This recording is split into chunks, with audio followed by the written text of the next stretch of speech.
यदि सोचा है कुछ करने के लिए तो करके दिखाइए। जो आपसे कहते हैं कुछ नहीं कर पाओगे, जो आपसे कहते हैं कुछ नहीं बन पाओगे, उन्हें बन के दिखाइए। Hello students, welcome to Bharti madam classes. I am Dharmendra sir. आज हम डिस्कस करेंगे American poet Robert Lee Frost द्वारा लिखित poem fire and ice. Fire का यहाँ पर मीनिंग क्या है? Desire, greed, passion and intense emotions. हमारी जो इमोशंस होती हैं, तीव्र इच्छाएं होती हैं। फायर का मीनिंग यहाँ पर है डिज़ायर और इच्छाएं। एंड आइस, आइस का मीनिंग सिंबलिकल एक मीनिंग है यहाँ पे हेटेड, घृणा, एंगर, गुस्सा, सेल्फिशनेस। इस पोम में रॉबर्ट ली फ्रॉस्ट इस संसार के पतन का दो कारण बताते हैं, दो रीज़न बताते हैं। पहला कारण है इंसान का लालच, जिसको सिंबलाइज किया है फायर से। लालच, greed and desire. Second reason है आइज। आइज स्टैंड फॉर हेटेड, नफरत और लोगों का सेल्फिश होना। तो स्टूडेंट स्टार्ट करते हैं line by line explanation of the poem fire and ice. Some say the world will die in fire, some say in eyes.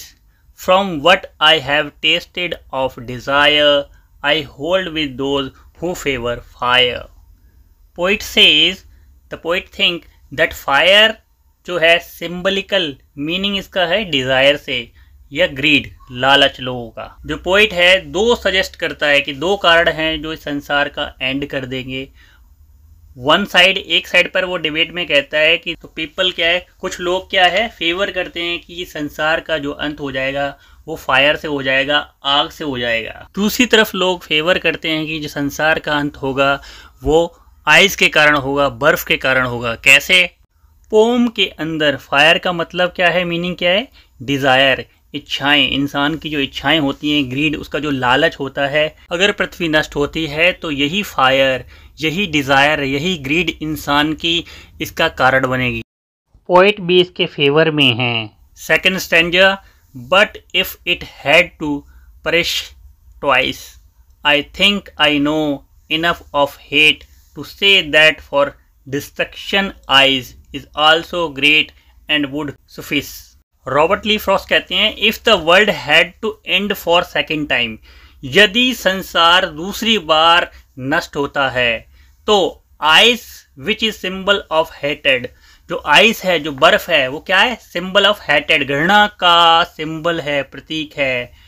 Among human beings, लोगों के बीच में। सफिशिएंट, वो इतनी मात्रा में है। दैट कैन केस, वो क्या कारण हो सकता है किसका? डिस्ट्रक्शन ऑफ द वर्ल्ड, इस संसार के नष्ट होने का, नाश होने का।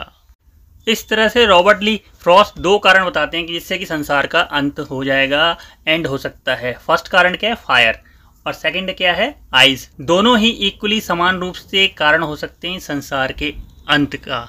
फ्रेंड्स, पोएम आपको पसंद आ रही है तो वीडियो को लाइक करें, कमेंट बॉक्स में कमेंट करके बताएं कि आपको ये कैसी लगी, और अपने फ्रेंड सर्कल में शेयर करें। चैनल पर अगर पहली बार आए हैं चैनल को सब्सक्राइब कर लें। फ्रेंड्स, स्टार्ट करते हैं rhyme scheme of the poem fire and ice, composed by Robert Lee Frost. आपको पता है रॉबर्ट ली फ्रॉस्ट इनका फुल नेम है, और शॉर्ट में हम इन्हें कहते हैं Robert Frost. Some say the world will end in fire, तो फायर, फायर में क्या है? फायर।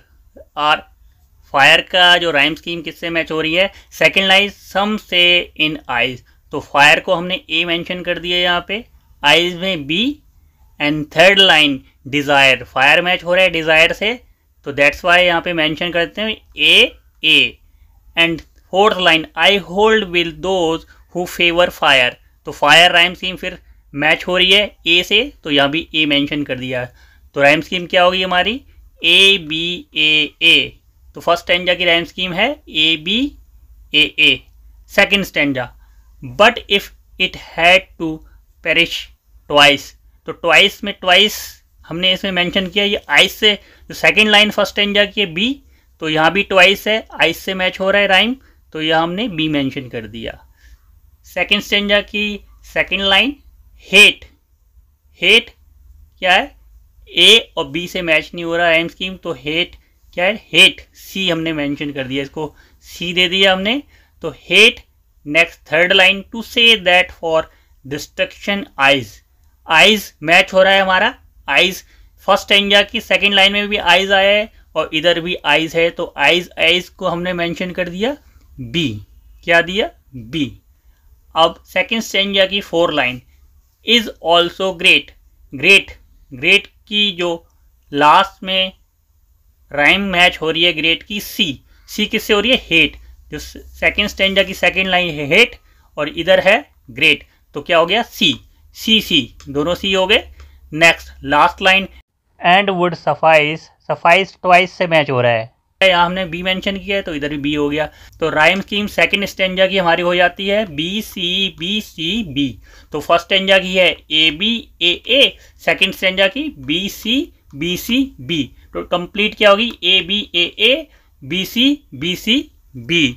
तो राइम स्कीम क्लियर है। अब नेक्स्ट स्टूडेंट्स नाउ स्टार्ट करते हैं poetic devices, figure of speech use in the poem. इस पोइम में क्या क्या पोएटिक डिवाइस है, वन बाय वन सारी पोएटिक डिवाइस हम क्लियर कर लेंगे। आपको वीडियो पसंद आ रही है, वीडियो को जल्दी से लाइक कर दें। चलिए स्टार्ट करते हैं पोएटिक डिवाइसेस। First symbolism. तो पोएटिक डिवाइस फर्स्ट है हमारी सिंबोलिज्म। यहाँ पे क्या है? पोइट ने सिंबोलिज्म का यूज किया है, सिंबल्स का यूज किया है। फायर क्या है? सिंबल है किसका? ह्यूमन डिजायर का। किसका है? ह्यूमन डिजायर का, ग्रीड का, पैशन का। एंड आइज, जो आइज है किसका सिंबल है? अभी हमने बताया था पहले, हेटेड का, लोगों की हेटेड, घृणा का, एंगर का, सेल्फिशनेस का, इंडिफरेंसेस का, उदासीनता का, दूसरों के प्रति क्या है? उदासीन है, कोल्ड बिहेवियर है। पूरी पोएम में क्या है? सिंबोलिज्म का यूज हुआ है और वर्ड्स क्या है? Fire and ice. Second number poetic device है हमारा alliteration, figure of speech alliteration.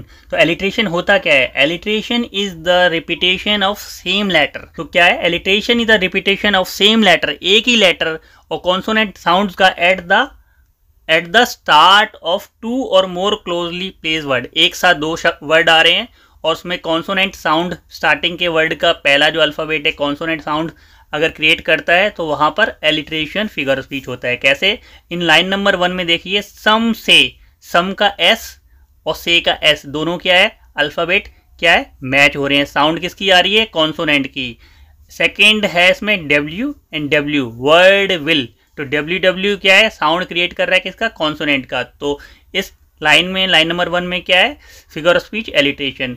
In line number 4 में अब देख लेते हैं, आई hold with those who favour fire. Favour fire, F F, F F क्या है? एक साथ 2 वर्ड आ रहे हैं और 2 वर्ड के जो फर्स्ट लेटर है वो क्या है? कॉन्सोनेंट साउंड क्रिएट कर रहे हैं, एफ एफ। तो यहाँ क्या है? एलिट्रेशन फिगर ऑफ स्पीच है। आप इसे नोट कर लें, very important figure of speech है। Number 3 assonance. Assonance, what is assonance? Assonance क्या है ये आपको पहले क्लियर होना चाहिए। The repetition of vowels. वहां पे क्या था? कॉन्सोनेंट का रिपीटेशन होता है। यहाँ पे क्या है? Vowel sound repetition in same line. एक ही लाइन के अंदर अगर वोवेल साउंड्स रिपीट होती है बार बार तो रिपीटेशन क्या है? Different place in different word और अलग अलग शब्दों में, तो वहां एसोनेंस फिगर ऑफ स्पीच होती है। Line number 4 the long sound of O. O की साउंड आ रही है।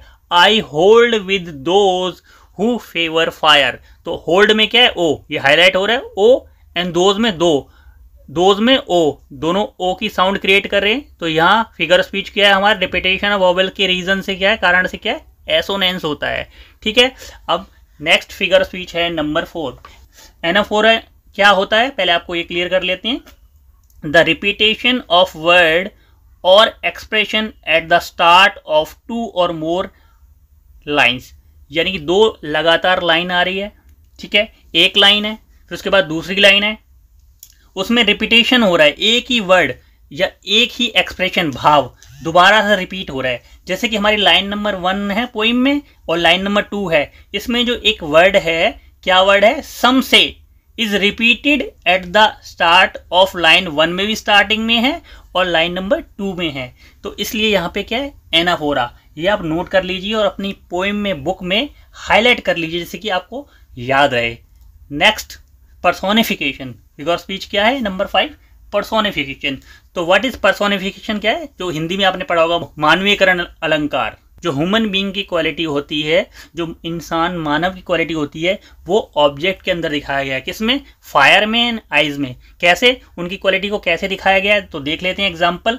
Fire is described as having the power. Fire को कैसा दिखाया है कि उसके पास पावर होती है टू कंज्यूम, वो किसी को भी कंज्यूम कर लेती है, ग्रहण कर लेती है, उसे कवर कर लेती है, ठीक, खत्म कर देती है। And ice as having the power of destruction.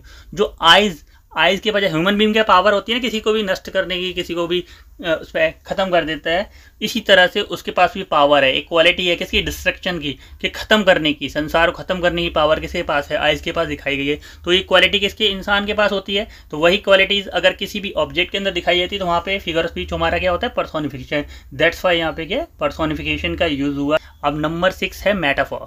Metaphor क्या है? टू ऑब्जेक्ट्स के बीच में जब डायरेक्ट कंपेरिजन होता है वहाँ पे मेटाफर होता है। The poem use fire and eyes. ये क्या है?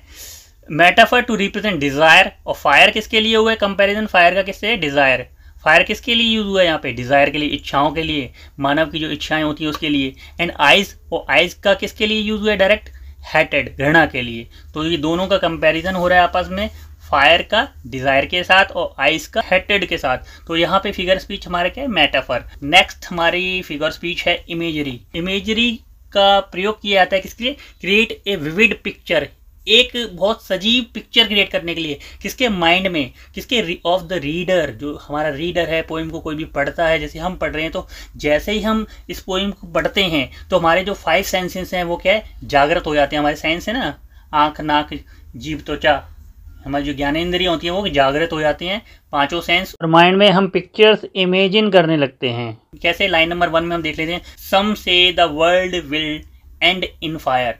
इससे हम क्रिएट हो जाएगी कि संसार है आग में जल के खत्म हो जाएगा, ऐसा हमारा एक माइंड में इमेज क्रिएट करती है ये पोएम की लाइन। तो यहाँ पे क्या है?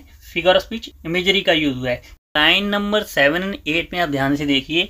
To say that for destruction eyes is also great. इस लाइन के अंदर भी हमारा क्या है? इमेजरी का यूज हुआ है। Number 8 paradox. पैराडॉक्स होता क्या है? पैराडॉक्स क्या है? एक स्टेटमेंट होती है जो विरोधी दो बातें एक साथ आ जाती है, जो ओपोजिट होती है किसी भी लाइन के अंदर, किसी पोइम के अंदर।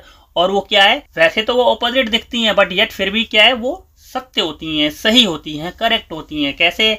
यहाँ पे क्या है? Both fire and eyes have the potential to bring. दोनों के फायर और आइज क्या है? वो ला सकती हैं क्या? एंड ऑफ द वर्ल्ड, संसार का अंत के लिए उत्तरदायी हैं, वो संसार का अंत कर सकती हैं। ये क्या है? एक तो फायर है, दूसरा आइज, दोनों एक दूसरे की ऑपोजिट हैं, बट एक विरोधी आइडिया, विचार हमारे माइंड में आता है। तो ऐसी कंडीशन में क्या? पैराडॉक्स फिगर ऑफ स्पीच का यूज कहलाया जाता है। क्या आपको पता है रॉबर्ट फ्रॉस्ट का फुल नाम क्या है? Robert Lee Frost. कुछ important point about Robert Lee Frost. Students, Robert Lee Frost को द वॉइस ऑफ अमेरिका कहा जाता था। और आपको एक बात बताएं, ये बड़े ही रोमांटिक किस्म के स्टूडेंट थे, क्योंकि इन्होंने शादी अपनी क्लास फेलो के साथ की थी। इनकी जो वाइफ बनी थी इनकी क्लास फेलो से, जिनका नाम है एलिनर मरियम फ्रॉस्ट। ओके, और ये बहुत ही पॉपुलर पोइट थे अमेरिका के। स्टूडेंट, ये बड़े ही टैलेंट की बात है कि मिस्टर रॉबर्ट ली फ्रॉस्ट को 4 टाइम पुलिट्जर अवार्ड मिला था। पुलिट्जर अवार्ड होता है पोइट्री के लिए, अमेरिका में दिया जाता है। इन्हें 4 टाइम मिला था। अब कब मिला था? 1924 1924 में मिला, फिर अगेन 1931 1931 में मिला था, थर्ड टाइम 1937 1937 में मिला था, एंड फोर्थ टाइम अगेन 1943 1943 में मिला था। He was awarded congressional gold medal. इन्हें कांग्रेशनल गोल्ड मेडल भी मिला था, जो मिला था 1960। ये पॉइंट्स आप नोट कर लें, किस लिए? For his poetic works. Robert Lee Frost की 4 बहुत ही फेमस पोइम हैं, उनके नाम आपको बता देते हैं, उनके नाम आप जान लीजिए। Number 1 the road not taken, number 2 stopping by woods on a snowy evening, number 3। Friends, video पसंद आ रही है तो वीडियो को लाइक कर दें और शेयर कर दें। कमेंट बॉक्स में कमेंट ज़रूर करें कि वीडियो आपको कैसी लग रही है, और चैनल पर पहली बार आए तो चैनल को सब्सक्राइब कर लें। Mending wall, number 4 nothing gold can stay. Students, यदि आपने इंग्लिश की और क्लासेस नहीं देखी हैं तो नीचे डिस्क्रिप्शन बॉक्स में प्लेलिस्ट के लिंक दिए हैं, उन लिंकों पर क्लिक करके आप सभी क्लासेस देख लें। वे क्लासेस आपके लिए इम्पॉर्टेंट हैं। इंग्लिश, हिंदी और संस्कृत पढ़ने के लिए भारती मैडम क्लासेस चैनल को सब्सक्राइब करें, बेल आइकन बटन दबाकर ऑल पर क्लिक करें, जिससे हमारे न्यू क्लासेस के नोटिफिकेशंस आप तक पहुंच सकें। तो फ्रेंड्स, स्वस्थ रहिए, मुस्कुराते रहिए, पढ़ते रहिए, पढ़ाते रहिए, सबको करके दिखाते रहिए और अपना अनुभव बढ़ाते रहिए। तो फ्रेंड्स,